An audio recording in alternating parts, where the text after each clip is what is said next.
రెండు చేతులు పైకి. భారత్ మాతా की భారత్ మాతా की జై శ్రీరామ్. వందే వందే వందే. విద్యార్థి పరిషత్ విద్యార్థి పరిషత్ విద్యార్థి పరిషత్ జిందాబాద్. విద్యార్థి పరిషత్ విద్యార్థి పరిషత్ విద్యార్థి పరిషత్ జిందాబాద్.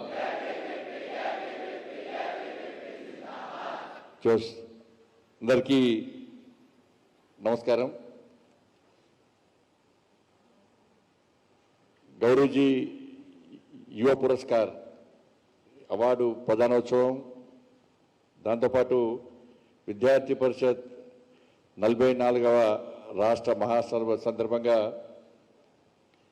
వేదిక నుండి ఆసనటువంటి పెద్దలు, నేటి సభాధ్యక్షులు, రాష్ట్ర విద్యార్థి పరిషత్ అధ్యక్షులు శ్రీ రావుల కృష్ణ గారు, రాష్ట్ర కార్యదర్శి శ్రీ మాచల్ల రాంబాబు గారు, పాలమూరు విభాగ్ ప్రముఖ్ శ్రీ కన్య రామచంద్ర గారు, సెంట్రల్ వర్కింగ్ కమిటీ మెంబర్ సోదరి కుమారి నీతూ సింగ్ గారు, నేటి గౌరీజీ యువ పురస్కార్ అవార్డు గ్రహీత శ్రీకాంత్ గారు,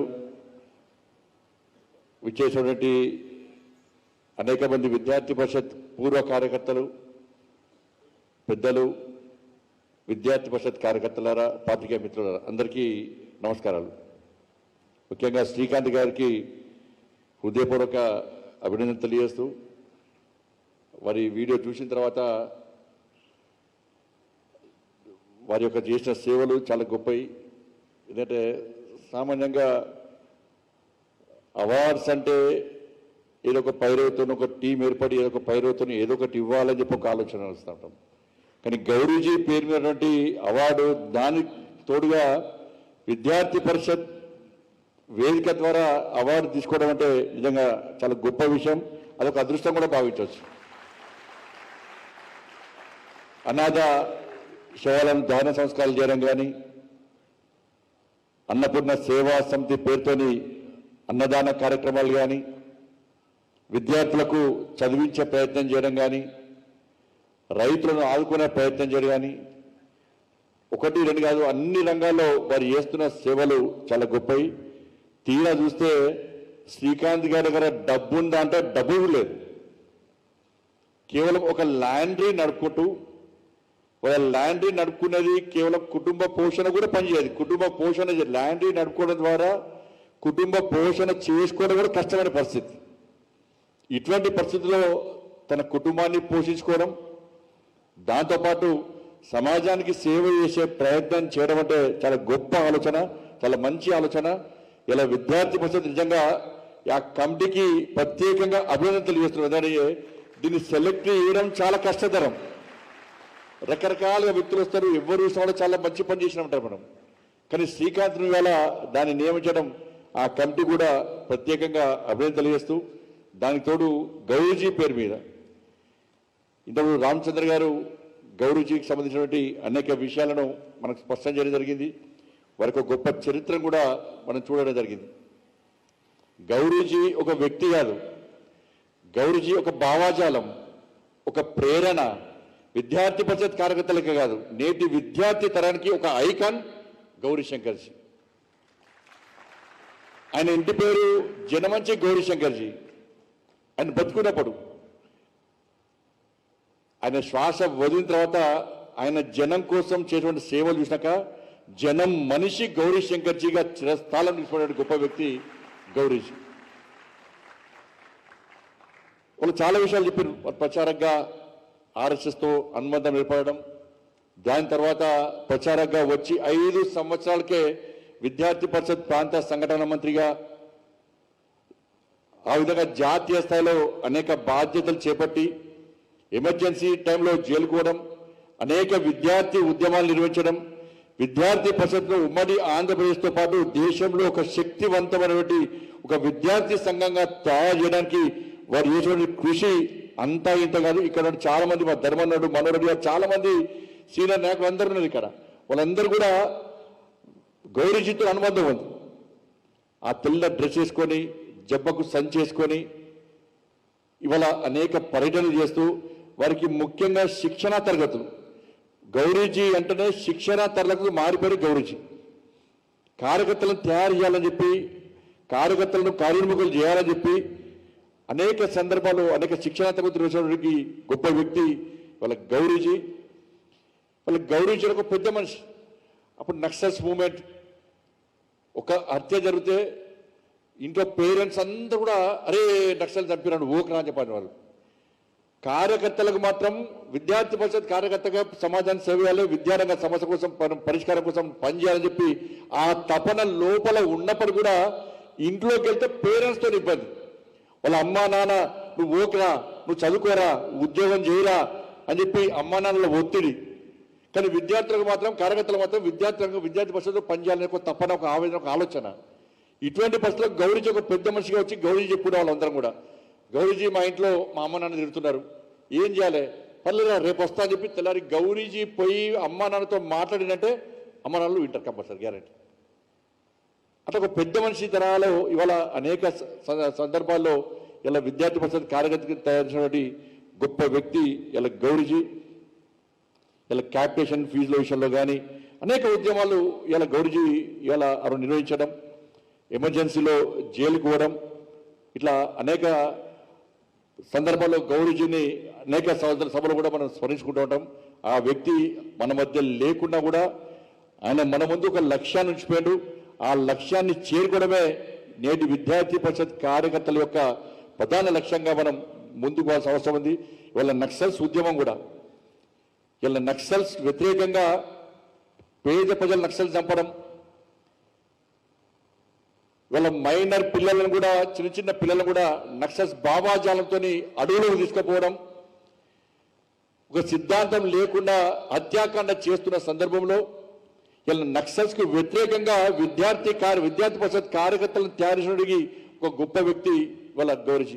అనేక శవాలను మోసిన గౌరీజీ, అనేక మంది విద్యార్థి పరిషత్ కార్యకర్తల శవాలను భుజాల మీద మోసినప్పుడు కూడా ఏ రోజు కూడా గౌరీజీ వెనుకరు వేయకుండా అనేక మంది కార్యకర్తలు, ఒక్క జితేంద్ర రెడ్డి చనిపోతే, ఒక్క సామా జగన్మోహన్ రెడ్డి చనిపోతే 100 మంది సామా జగన్మోహన్ రెడ్డిని స్ఫూర్తిగా తీసుకొని కార్యకర్తలను తయారు చేసిన గొప్ప వ్యక్తి మన గౌరీజీ.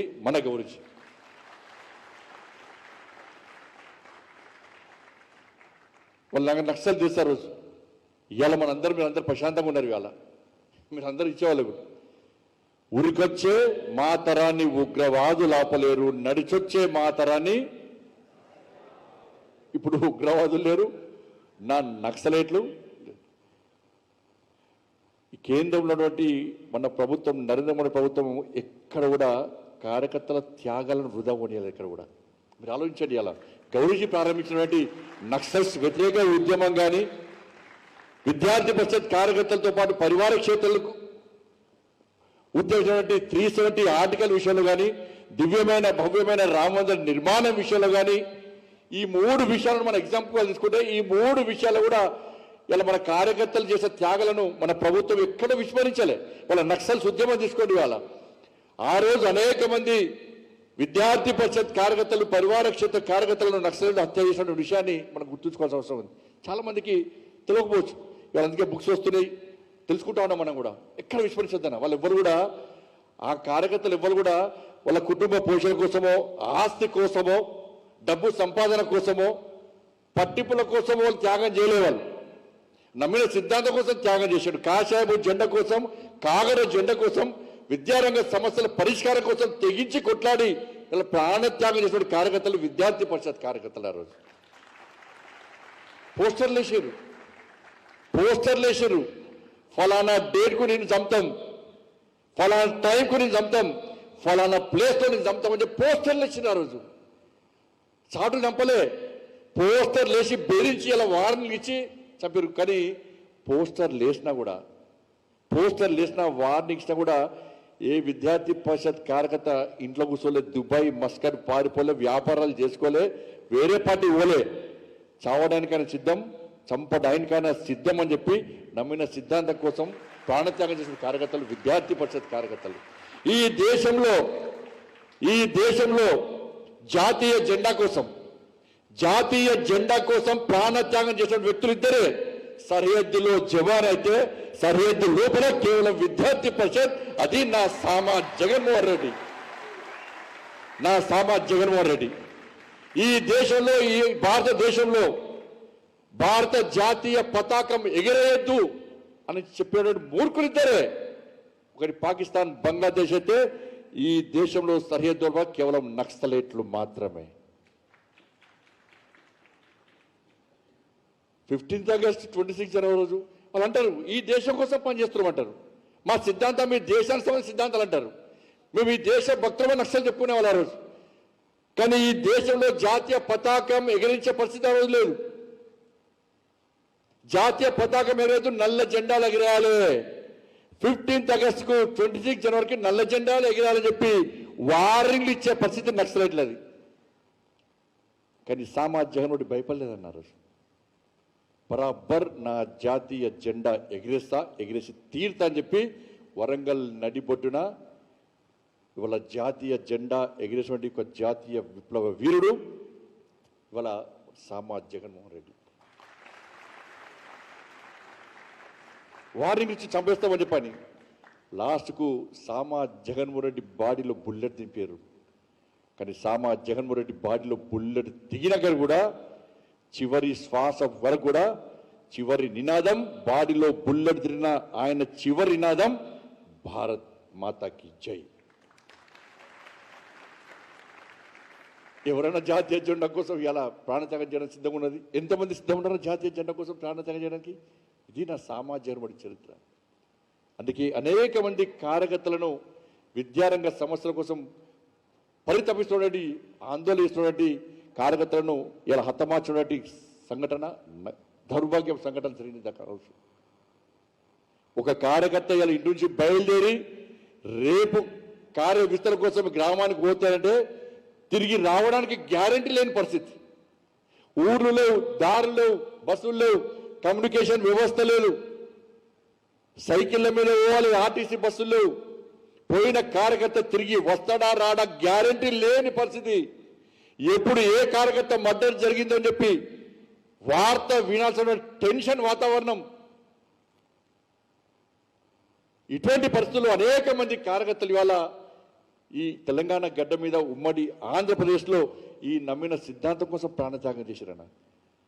అందుకే కేంద్ర ప్రభుత్వం, నరేంద్ర మోడీ గారి ప్రభుత్వం, అమిత్ షా గారి నేతృత్వంలో ఈ ఆంధ్రప్రదేశ్తో పాటు అనేక ప్రాంతాలు, అనేక మంది నా కార్యకర్తలతో పాటు అనేక మంది పేద ప్రజలను, బడుగు బలహీన వర్గాలకు సంబంధించిన ప్రజలను, ట్రైబల్ ఉన్నటువంటి ప్రజలను, అమాయక ప్రజలను హతమార్చినటువంటి ఒక సిద్ధాంతం పేరుతోని మారణ కాండ చేసినటువంటి ఈ నక్సలిజాన్ని మొత్తం కూకటి వేలుతో పెకిలిస్తామని చెప్పి నరేంద్ర మోడీ గారి ప్రభుత్వం నా కార్యకర్తల త్యాగాలను గుర్తించింది. కాబట్టి నక్సల్ ముక్త్ భారత్ ఇలా లక్ష్యంగా తీసుకొని ఏ కార్యకర్తలు నా కార్యకర్తలు నక్సల్ చంపేసాడో ఆ నక్సలైట్లనే లేకుండా చేస్తా అని చెప్పి ఈరోజు నరేంద్ర మోడీ ప్రభుత్వం ఇలా నక్సల్ ముక్త్ భారత్ పేరుతో March 2026 dead line, 2026 March dead line కేవలం ఇంకా 3-4 నెలలు మాత్రమే ఉంది.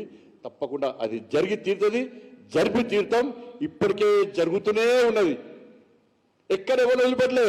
నిన్న కాక మొన్న నల్గొండ నడిబొడ్డుల నా ఏచూరి సీనని ఎవరైతే మర్డర్ చేసిండో గణేష్ అంటూ ఇవాళ ఎన్కౌంటర్ చేసినటువంటి చరిత్ర కూడా ఒక్కసారి ఎవరు వదిలిపెట్టలే. వినయ్ కుమార్ జా వరంగల్లో మొట్టమొదటి ఎన్కౌంటర్ హత్య జరిగినప్పుడు వాణ్ణి కూడా ఎన్కౌంటర్ చంపేసిన. ఇవాళ భయపడే ప్రసక్తి లేదన్నా. ఇది భయపడే ప్రభుత్వం కాదు, భయపడే పాలన కాదు. ఈ దేశం, ఈ ధర్మం, ఈ సమాజం కోసం ఇలా కార్యోన్ముఖులు ఏ కార్యకర్తలు ఇలా ప్రాణత్యాగం చేయడానికి సిద్ధమచ్చారో, ఒక శక్తివంతమైన భారతదేశ నిర్మాణం కోసం కష్టపడి పనిచేయడం ముందుకొస్తుండో ఆ కార్యకర్తలు జోలికొస్తే ఎవరిని వదిలిపెట్టమని చెప్పి ఈరోజు ముందుకొస్తున్న ప్రభుత్వం నరేంద్ర మోడీ గారి ప్రభుత్వం. ఇలా గౌరీజీ లాంటి వ్యక్తులు ఆ రోజు మా చేతులకు బుల్లెట్లే, గన్లేలే, వెపన్స్ ఇయలే. అరే ఆ రోజు గౌరీజీ లాంటి మహానుభావులు, అలాంటి నాయకులు ఇలా ఇక్కడ కార్యకర్తల చేతికి తుపాకులు ఇచ్చి చలో జంగల్ కోని ఒక్కొక్క జల్లెడ బట్టి కొట్టండి రా అంటే వాళ్ళ ఆ రోజే నక్సలైట్లు ఉండేవారు కాదు. ఇలా విద్యార్థి పరిషత్ మాత్రమే ఉండేది. కానీ ఇలా బుల్లెట్ నమ్ముకున్న సంస్థ విద్యార్థి పరిషత్ కాదు, బ్యాలెట్ నమ్ముకున్న సంస్థ విద్యార్థి పరిషత్, బ్యాలెట్ నమ్ముకున్న పార్టీ భారతీయ జనతా పార్టీ. ఇలా బ్యాలెట్ నమ్ముకున్నాం కాబట్టి ముచ్చటగా 3సారి కేంద్రంలో అధికారంలోకి వచ్చినాం. బుల్లెట్ నమ్ముకున్నట్టు ఈ కమ్యూనిస్ట్ ఆర్గనైజేషన్స్ అన్ని కూడా ప్రపంచంలో తెరమరుగైపోయినాయి. ఈ ఉమ్మడి ఆంధ్రప్రదేశ్లో తెరమరుగైపోయినాయి. ఇలా తెలంగాణ రాష్ట్రంలో అడ్రస్ లేకుండా పోయినాయి. ఇలా బ్యాలెట్ నమ్ముకున్నాడు. బాబాసాహెబ్ అంబేద్కర్ రచించిన రాజ్యాంగానికి లోబడి దాన్ని విశ్వసించి దాన్ని గౌరవించి ఇలా బ్యాలెట్ నమ్ముకున్న పార్టీలు మాత్రమే ఇలా ప్రజాస్వామ్య దేశంలో ముందుకొస్తున్నాయి. ఎవరైతే బుల్లెట్ నమ్ముకున్నాడో వాడు అంతరించిపోయినటువంటి సందర్భాన్ని మనం ఆలోచించాల్సిన అవసరం ఉంది. ఇది భారతీయ జనతా పార్టీ, ఇది విద్యార్థి పరిషత్ కార్యకర్తల గొప్పతనం. ఇదే కాదు, ఇవాళ 370 ఆర్టికల్ గురించి తెలుసుకోండి. మీరు 370 ఆర్టికల్ గురించి చాలా మంది తెలియదు. ఆ టైంలో 370 ఆర్టికల్ విద్యార్థి పరిషత్ తీసుకొని 370 एक देश में दो विधान, एक देश में दो प्रधान, एक देश में दो निशान नहीं चलेगा అని చెప్పి కాగడ జెండా పట్టుకొని ఇలా విద్యార్థి పరిషత్ కార్యకర్తలు జమ్మూ కాశ్మీర్ లో ఆందోళన చేస్తుంటే అనేక మంది విద్యార్థి పరిషత్ కార్యకర్తలు హత్య చేసిన టెర్రరిస్ట్ హత్య సందర్భంగా గుర్తు చేసుకోవాల్సి ఉంది. ఆ సమయంలో గౌరీజీ అనేక మంది నాయకులు, విద్యార్థి పరిషత్ నాయకులు అక్కడ జమ్మూలో ఎవరైతే కార్యకర్తలు హత్య కావినబడ్డారో వాళ్ళందరూ ఈ దేశం మొత్తం వాళ్ళ కుటుంబాన్ని ఇవాళ దేశం మొత్తం తిప్పే ప్రయత్నం చేశారు. నమ్మరు ఆ రోజు కార్యకర్తను చెట్టు కట్టేసి వీళ్ళ కార్యకర్త ముందు తల్లిదండ్రులు 3 ముక్కలు నరికినటువంటి దుర్మార్గపు సంఘటన జమ్మూలో జరిగింది. తల్లిదండ్రులను కట్టేసి కార్యకర్తలు తగలబెట్టినటువంటి సంఘటన ఇలా జమ్మూలో జరిగింది. కానీ ఈ జమ్మూ కాశ్మీర్ అనేది భారతదేశంలో అంతర్భాగం. 370 ఆర్టికల్ రద్దు చేసి తీరాల్సిందని చెప్పి ఆ రోజు విద్యార్థి పరిషత్తో పాటు పరివార క్షేత్ర కార్యకర్తలు చేసిన ఉద్యమాలు అనేక మంది కార్యకర్తలు బలిదానం అయిపోయారు. అనేక మంది కార్యకర్తలు. అరే ఈ దేశంలో కాంగ్రెస్ పార్టీ ఉన్నది, అరే ఈ దేశం కోసం మేము త్యాగం చేస్తామని చెప్పుకుంటారు కాంగ్రెస్ పార్టీ, ఈ దేశం కోసం మేమే ఉండమని చెప్పుకుంటారు కమ్యూనిస్ట్ పార్టీలు. ఎన్ఎస్యుఐ లాంటి విద్యార్థి సంఘం కూడా మేము దేశం కోసమే ప్రయత్నం చేస్తున్నాం, దేశం కోసమే మేము పనిచేస్తూ ఉంటారు. కమ్యూనిస్టు పార్టీ ఎస్ఎఫ్ఐ ఏఎస్ఎఫ్ విద్యార్థి నాయకులు కూడా మేము ఈ దేశం కోసమే పనిచేస్తామని చెప్పుకుంటారు. కానీ 370 ఆర్టికల్ విషయంలో ఈ దేశం కోసమే పనిచేస్తున్న పార్టీలు ఈ దేశం కోసం ఎందుకు త్యాగం చేయలేకపోయినాయి? 370 ఆర్టికల్ వ్యతిరేకంగా ఎందుకు ఉద్యమం చేయలేకపోయినాయి? ఎందుకు ప్రాణ త్యాగం చేయలేకపోయినాయి? చివరకు ఈ దేశం కోసం ప్రాణ త్యాగం చేయాల్సిన పరిస్థితి వచ్చింది. మనకే ప్రాణ త్యాగం చేసింది కూడా కేవలం విద్యార్థి పరిషత్ పరివార క్షేత్ర కార్యకర్తలు మాత్రమే. కానీ దేశభక్తులుగా వాళ్ళు చలామణి అవుతున్నారు ఇవాళ. అందుకే నరేంద్ర మోడీ గారి ప్రభుత్వం ఏ 370 ఆర్టికల్ కోసం రద్దు కోసం నా శ్యామా ప్రసాద్ ముఖర్జీతో పాటు అనేక మంది కార్యకర్తలు బలిదానమేరో ఆ కార్యకర్తల కళ్ళ త్యాగాలు నా కళ్ళ ముందు కనబడుతున్నాయి. వాళ్ళ త్యాగాలను వృధా పోనీయా, వాళ్ళ త్యాగాలు వృధా ఓడించే ప్రసక్తి లేదు. ఏ 370 ఆర్టికల్ రద్దు కోసం నా కార్యకర్తలు బలిదానమైందో, నా శ్యామా ప్రసాద్ ముఖర్జీ బలిదానమైందో ఆ కార్యకర్తల త్యాగాలు వాళ్ళకి ఆశయం నెరవేరాలంటే తప్పకుండా 370 ఆర్టికల్ రద్దు చేసి తీరాల్సిందని చెప్పి ఇవాళ 370 ఆర్టికల్ రద్దు చేసిన ప్రభుత్వం నరేంద్ర మోడీ గారి ప్రభుత్వం. ఇలా కార్యకర్తల త్యాగాలను విస్మరించకుండా వాళ్ళ కార్యకర్తల త్యాగాలకు విలువనిచ్చిన ప్రభుత్వం నరేంద్ర మోడీ గారి ప్రభుత్వం, మన ప్రభుత్వం. ఇవాళ మీరు నమ్మరు, ఆ రోజు పార్లమెంట్లో 370 ఆర్టికల్ రద్దు చేస్తున్న సందర్భం, ప్రకటన చేస్తున్న సందర్భంలో నిజంగా నేను అదృష్టవంతున్నాను. నేను అదృష్టవంతుడు. ఎందుకంటే ఇటువంటి గొప్ప సభలో ఒకవైపు 370 ఆర్టికల్, అయోధ్యకు సంబంధించి కానీ సిఏఏ సంబంధించి కానీ ముఖ్యమైనటువంటి నిర్ణయాలు తీసుకున్నటువంటి ఆ సభలో పార్లమెంటు సభ్యునిగా దాని లోపల పాల్గొనడం నిజంగా అంతకంటే అదృష్టం ఇంకోటి కాదు. ఇవాళ 370 ఆర్టికల్ రద్దు చేస్తున్న సందర్భంలో ప్రకటన చేస్తుంటే ఎంపీలు అందరు లేచినబడ్డారు రోజు. దానిలో సగం మంది ఎంపీలు మన వాళ్ళు విద్యార్థి పరిషత్ బ్యాక్గ్రౌండ్ ఉన్న వాళ్ళు సగం మంది ఎంపీలు దానిలో, లేకపోతే పరివార క్షేత్ర బ్యాక్గ్రౌండ్ ఉన్న వాళ్ళు సగం మంది ఎంపీలు దానిలో ఉంటారు. అందరు లేచిలో పడ్డారు. 370 ఆర్టికల్ రద్దు తీర్మానం చెప్తున్నప్పుడు అందరు లేచిలో పడ్డప్పుడు నా కళ్ళకి నీళ్ళు వచ్చినాయి. అరే అమ్మని ఒక్కరినే నీళ్ళు వస్తున్నాయని చెప్పి పక్కలు చూస్తారు కావచ్చు అని చెప్పి పక్కన చూస్తే ప్రతి ఎంపీ కంటి నుంచి ఆనంద బాష్పాలు వస్తున్నది. అద్భుతమైన సన్నివేశం ఇలా పార్లమెంట్.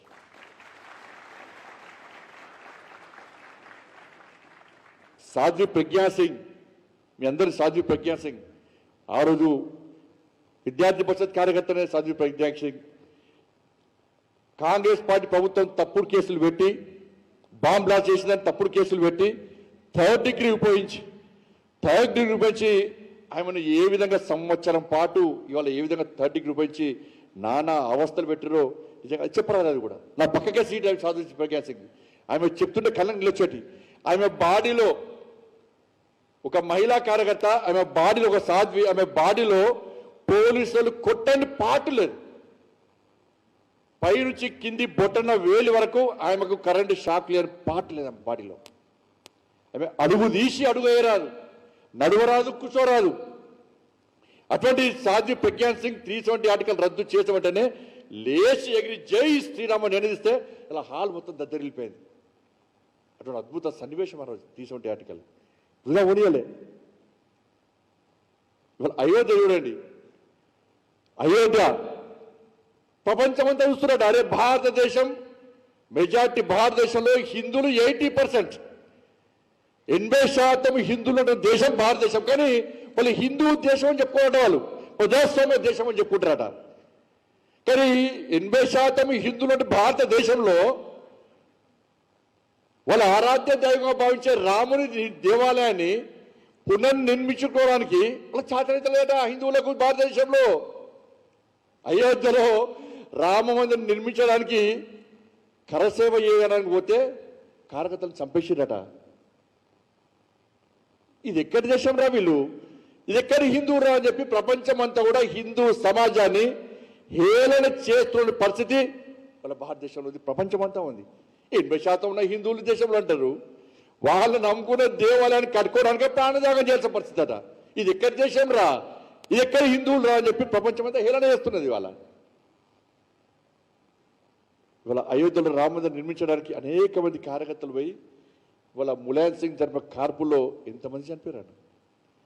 సరయూ నదిలో నెల రోజుల పాటు పుట్టలు శవాలు వెళ్ళాయి. సరయూ నదిలో శవాలు వెళ్ళాయి. రాజేంద్ర కొఠారి, శరత్ కొఠారి అన్నదమ్ములు ఇద్దరు. అన్నని చంపితే తమ్ముడు పారిపోలే, జై శ్రీరామ్ అని చెప్పి ఎదురుపోయి తమ్ముడు కూడా త్యాగం చేసిండు. వాళ్ళ ఇట్లా వందల మంది కార్యకర్తలు ఇలా అయోధ్యలో రామమందిరం కోసం ప్రాణత్యాగం చేశారు. ఇవాళ ప్రపంచం అంతా హీల చూస్తుంటే మన ప్రభుత్వం ఇల్లే చూలే. అరే అనేక మంది కార్యకర్తలు, కరసేవకులు ఇవాళ అయోధ్యలో రామ మందిరం కోసం ప్రాణత్యాగం చేశారు. ప్రపంచం అంతా హీలం చూస్తున్నది. ఇటువంటి పరిస్థితుల్లో ఎట్టి పరిస్థితుల్లో ఏ కరసేవకులు, ఏ కార్యకర్తలు ఇలా దివ్యమైన భవ్యమైన రామ మందిరం నిర్మించాలని చెప్పి కలలు కానీ ప్రాణ త్యాగం చేసిండో ఆ కరసేవకుల ప్రాణాల త్యాగాల వృధా పోనియా. బరాబర్ అదే ప్రాంతంలో రాముడు జన్మించిన స్థానంలో దివ్యమైన భవ్యమైన రామ మందిరం నిర్మించి తీరాల్సిందే, తీరుతా అని చెప్పి ఇవాళ దివ్యమైన భవ్యమైన రామ మందిరం నిర్మించిన ఘనత మనది. ఇవాళ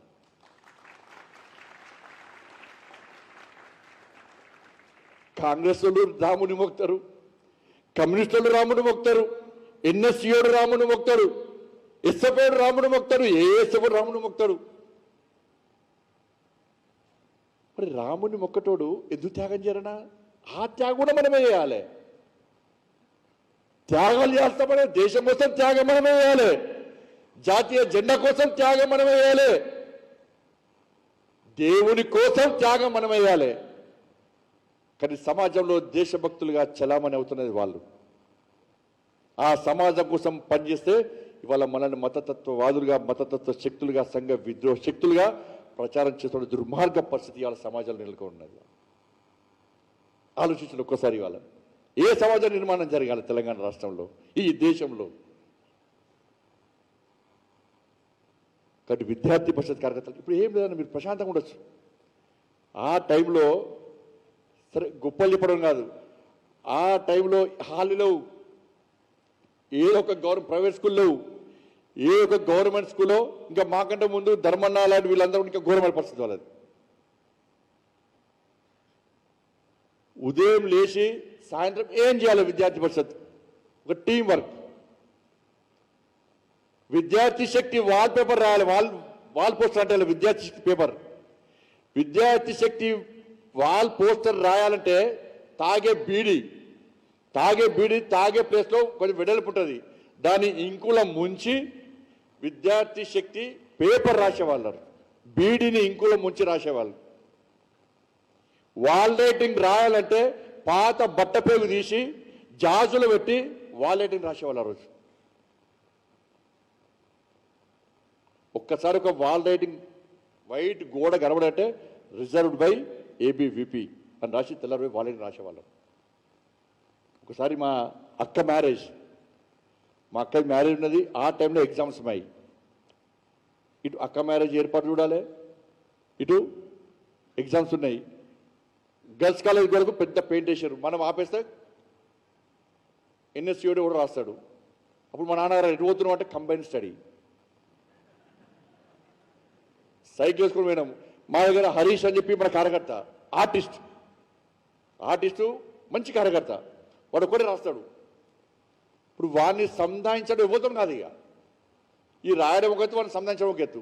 వాడిని రాత్రి ఇంట్లో పోయి లేపాలి, వాడిని బుదరికి ఇవ్వాలి, వాడిని ఫుల్ లేపాలి, పైదాకా తీసుకుపోవాలి. వాడిని సైకిల్ తీసుకొని పోయినాం.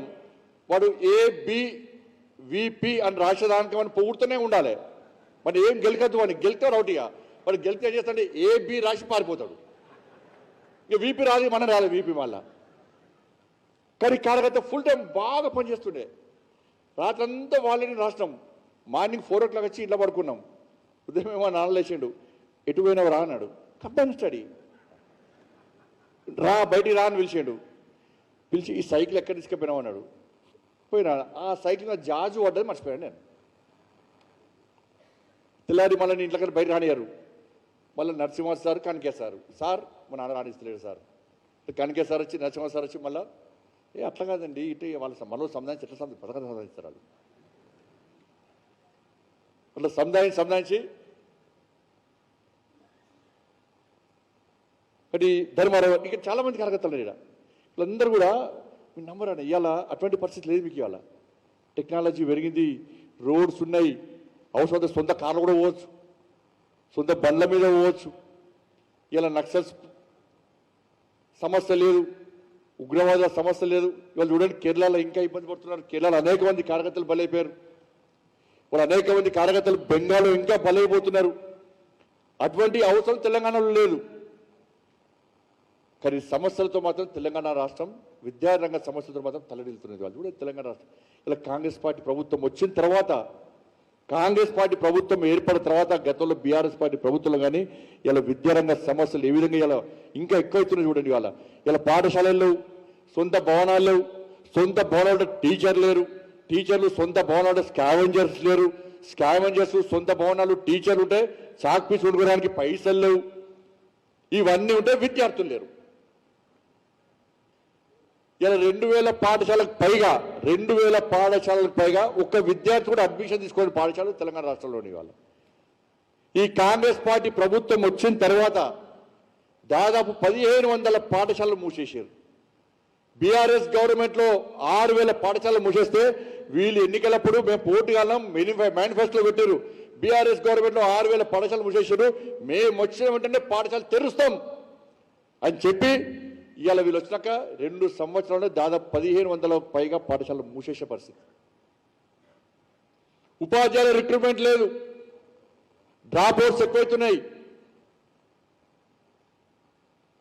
ఇవాళ ఎన్నికలప్పుడు హామీ ఇచ్చింది కాంగ్రెస్ పార్టీ ప్రభుత్వం, 5 లక్షల విద్యార్థి భరోసా కార్డు ఇస్తాం, 18 సంవత్సరాలు దాటిన యువతులకు స్కూటీలు ఇస్తాం, ఎస్సీ ఎస్టీ విద్యార్థులకు 10th క్లాస్ రాగానే పాస్ అయితే 10,000 రూపాయలు, ఇంటర్ పాస్ అయితే 15,000 రూపాయలు, డిగ్రీ పాస్ అయితే 20,000 రూపాయలు, పీజీ చేస్తే 1,00,000 రూపాయలు, 2 లక్షల జాబ్స్ ఇస్తాం. రాహుల్ గాంధీ వచ్చి మాట్లాడిపోయాడు.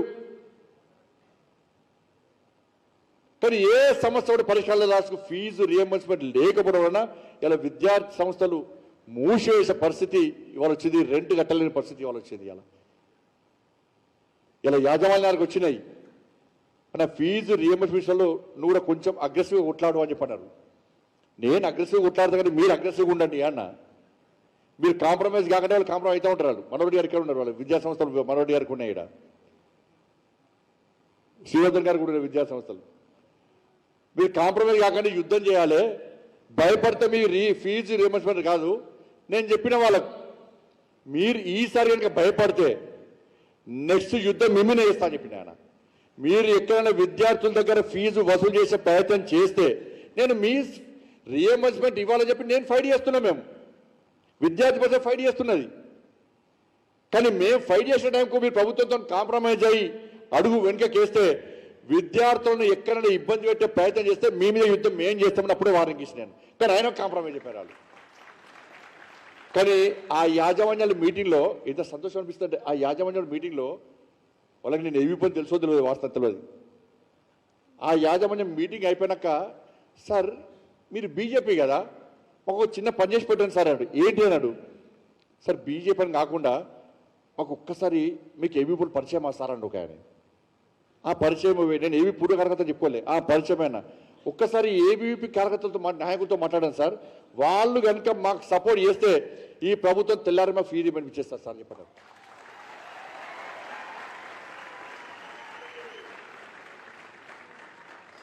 అసలు విద్యార్థి పరిషత్ మీద యాజమాన్యాలకు అంత విశ్వాసం, అంత నమ్మకం, అంత భరోసా. ఇలా మన ఆర్గనైజేషను, నేను పూర్వ విద్యార్థి పరిషత్ కార్యకర్త చెప్తలేను ఇవాళ. ఇలా ఇతర విద్యార్థి సంఘాలకు మన విద్యార్థి సంఘానికి ఉన్నటువంటి తేడా, అది భేదం. అది ఒక్కసారి ఒక ఫిర్యాదు చేసి సాయంత్రం పోయి కాంప్రమైజ్ అయ్యేటువంటి సంస్థ విద్యార్థి పరిషత్ కాదు. దురదృష్టవశాత్తు మనం చేసే ఉద్యమాలను బయట తీసుకోలేకపోతున్నాం. అందుకే బాలకృష్ణ అడిగిపోయిన అన్న రిక్వెస్ట్ అన్న మీడియాకు అవకాశం ఇవ్వండి. విద్యార్థి పరిషత్ మీడియా కోసం పనిచేయకపోవచ్చు, పేపర్ల ఫోటోల కోసం పనిచేయకపోవచ్చు. అరే లాటరీ దెబ్బలు తిన్నది మీరు ఇవాళ. లాటరీ దెబ్బలు ఎంతమంది మీద కేసులు ఎంతమంది కేసులు వేయాలి ఒకసారి మా మీద కేసులను చదవండి.